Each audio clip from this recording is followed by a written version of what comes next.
The size of a batch is not written in stone. The size of the batch is under the control of management. Maybe by being smart about the batch size, we can try to improve the process. We could potentially increase capacity, or we can reduce the inventory level. But how do you set a good batch size? What is a good batch size? This is the topic of this session. In the previous session, we chose the batch size B based on demand. We pretty much ignored the rest of what's going on in the process. We just looked at the one machine with the setup. Now consider again the process of the apparel making. Recall the 4 steps in the process, including the cutting department, section 1, section 2, and finally the finishing. Recall that only the first step, the cutting department, actually had setups. Now let's first consider an arbitrary batch size of B equals to 5. With a B equals to 5, our capacity at cutting is, remember the formula, B divided by the setup time plus B times the processing time, which turns in this case to 5 divided by 20 plus 4 times 5. And that is 5 divided by 40, which is 0.125. Then at the next step we have 8 divided by 40. Notice there's no setup time here, and so we can just use our good old formula, number of workers divided by the processing time. So 8 by 40, that is 0.2. 5 by 30, which is 0.1666. And then 1 divided by 3, which is 0.333. So for a batch size of B equals to 5, we see that the bottleneck is going to be at the cutting machine. Right? You notice that the capacity here is at its minimum. Now that was just an arbitrary batch size of B equals 5. Let's consider another one. Say B equals to 50. Now at B equals to 50, here's what's going to change. At the cutting machine, we now have to look at 50 divided by 20 plus 4 times 50. And that is simply 50 divided by 220, which is roughly 0.227. And the other capacities have not changed because there was really no setup involved. Their capacity is independent of the batch size and remains at 0.1666 for section 2, 0.333 for the finishing department. Now look what has happened. By increasing the batch size from B equals 5 to B equals 50, we have been able to shift the bottleneck. Now the bottleneck is at section 2. Now this is interesting in the sense that by choosing the batch size, we determine the bottleneck. For B equals 5, it looks like our batch size currently is too small. Why that? Because every time we shut down the machine, every time we shut down the cutting machine, we shut down the entire plant because cutting is the bottleneck.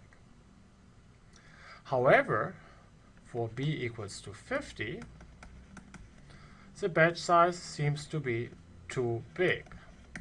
Why is it too big? Well, we are optimizing the capacity, or we are increasing the capacity at the cutting machine, but it's really of no value. We are ultimately constrained by section 2, and so what's the point of operating in higher batches, hence higher inventory, at the cutting machine, only to notice that the constraint is then at section 2. To choose a good batch size, what you want to do is you want to balance the line. You know that you can increase capacity here by increasing the batch size, but only to a point, only to the point of the capacity of the next slowest step. So at a good batch size, the line is balanced, which means algebraically that the capacity as a function of the batch size, which in our case is B divided by 20 plus 4 times B, is exactly the same as the capacity at the next slowest step, which is 5 divided by 30.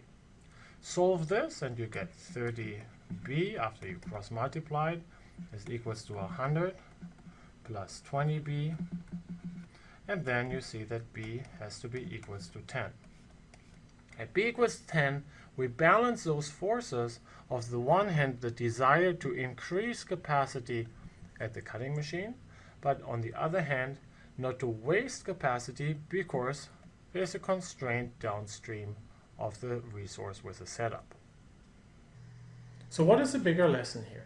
The insight I want you to get is that if setups occur at the bottleneck machine, you have a strong incentive to increase the batch size. After all, every time that you're setting up at the bottleneck, it's like shutting down the entire plant. If, however, the setup occurs at a non-bottleneck resource, then you have plentiful capacity at that resource, since the process capacity is going to be constrained by some other resource further down the line. Now, to see this in action, consider the following example. A little while ago, I went to a place in Disneyland called the Haunted Mansion. Here's how the Haunted Mansion works. Like with most Disney attractions, you have a long line of people standing outside waiting to get in.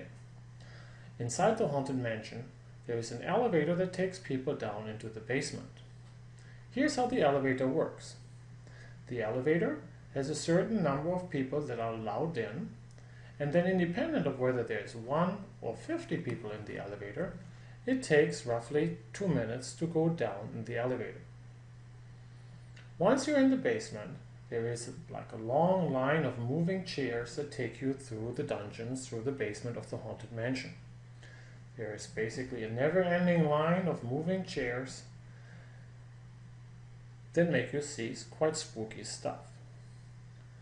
Standing in line here, and the operations professor that I am, I was wondering how many people at once should these folks at Disney let into the elevator. If they just take one person at a time, well, what's going to happen is the flow through the elevator would be rather small, in which case many of these seats down here would be empty. If, however, you're going to squeeze 50 people into the elevator at once, the result will be that the flow through the elevator is going to be big, but at the expense of inventory of waiting people in the basement. How do you set the number of people in the elevator? You want to find exactly the balance so that the flow through the elevator is equal to the flow of the chairs in the basement. This is the intuition how to set a batch size. It applies in my little spooky example here at Disneyland, but it's exactly the same insight I want you to take out of this session. Setups waste capacity. So what?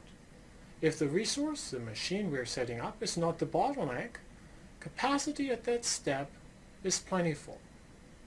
So wasting a little bit of capacity in return of a lower inventory level is actually a pretty good idea.